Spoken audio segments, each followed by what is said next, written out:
A plane crashed on my property, and my neighbor called the police to have me arrested. The federal agent next to me just smiled. The chopper blades thumped overhead as first responders swarmed the scene.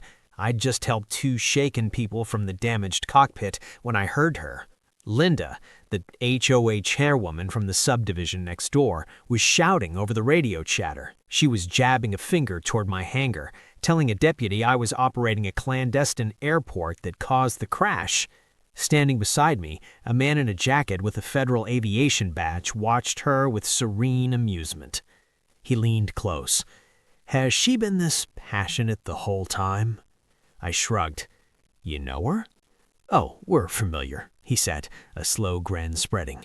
"Her complaint file is a masterpiece of creative fiction." "My name is Jack. I own Sky Meadow, 80 acres of open grassland that happens to border the pristine Whispering Pines Estates.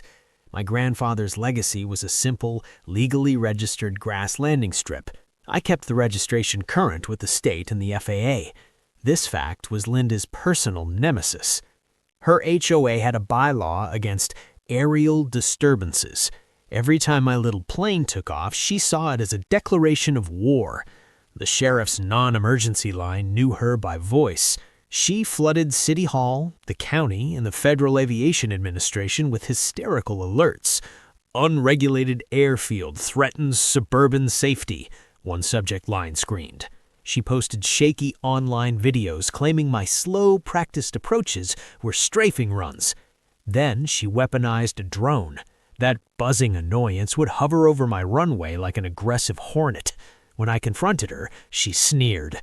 "The atmosphere is public domain. The community has a duty to monitor threats." Everything changed on a clear Tuesday. A panicked voice crackled over the aviation frequency. "Mayday! Engine failure! Looking for any open ground!" I grabbed my mic.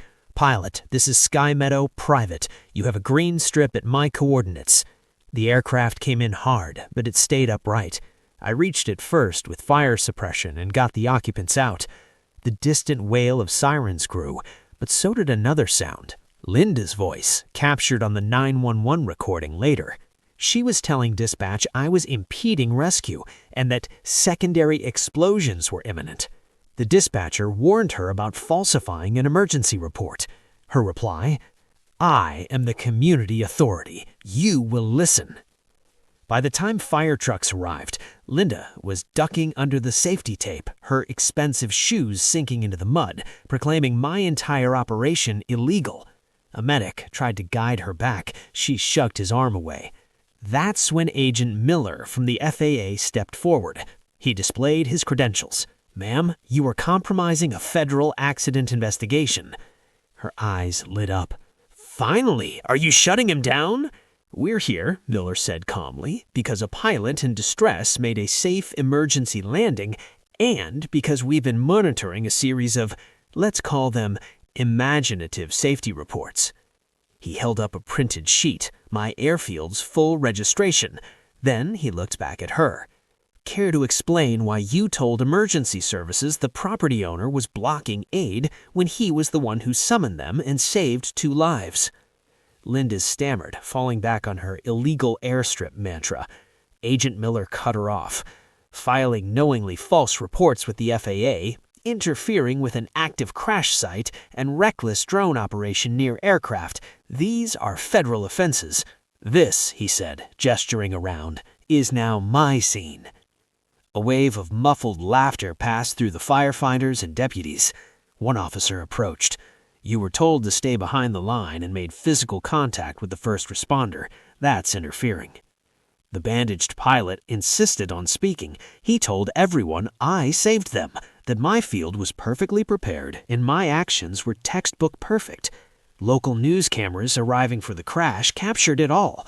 The grateful pilot and the HOA leader in a heated debate with a federal agent.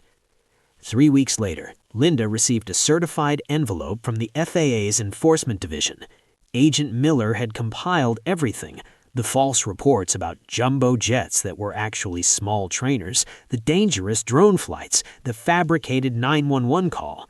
The notice proposed a 5-figure civil penalty against her personally for multiple violations. They also referred parts of the case for potential criminal obstruction charges. Her HOA board did the math. Defending Linda's personal war would cost more than their annual landscaping budget. At an emergency meeting, a motion was made. The vote to remove her as president for misconduct wasn't close. It was unanimous. The gavel fell. The woman who tried to police the sky lost all authority on the ground. If you enjoy stories where overreach meets a spectacular, federally backed downfall, show your support. Give this video a like and make sure you're subscribed to Winds of Thought for more. When you fight the heavens, you might just attract federal attention.